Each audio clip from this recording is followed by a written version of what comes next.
In November 1943, the tiny Pacific atoll of Tarawa became a stage for one of WWII's most brutal battles.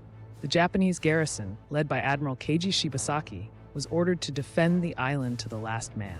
Cut off from supplies and reinforcements, the soldiers faced a grim reality. Surrender was not an option. The coral reefs and fortified bunkers of Battle Island became their tomb, setting the scene for a battle defined by sheer desperation and fanatical resistance.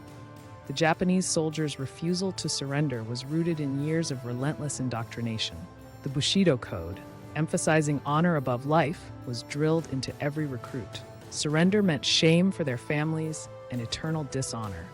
Military training dehumanized the enemy and glorified death in battle.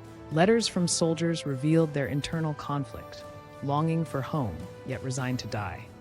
This psychological conditioning turned men into instruments of war, incapable of considering surrender. As U.S. Marines advanced, the Japanese launched their infamous Banzai charges, waves of soldiers rushing enemy lines with bayonets and swords, often at night. These attacks were less tactical maneuvers than acts of ritual suicide. One Marine recalled, "They came screaming, some without weapons, just fists and rage." The charges were devastating but futile, leaving beaches littered with bodies. This was not bravery, but the culmination of brainwashed ideology, where death was the only acceptable outcome. By the battle's end, the surviving Japanese soldiers were cornered in bunkers and tunnels. With no escape, they resorted to grenade suicides or killed wounded comrades to save them from capture. U.S. flamethrowers turned fortifications into infernos. One officer's diary read, "We will become shields for the Emperor." The few who surrendered were often shot by their own.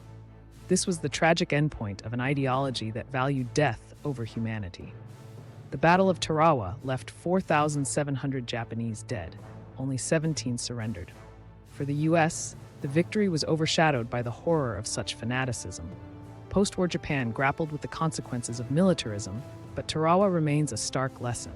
A rusted helmet, half buried in the sand, symbolizes the cost of blind obedience. The question lingers: how could ideology so utterly erase the will to survive?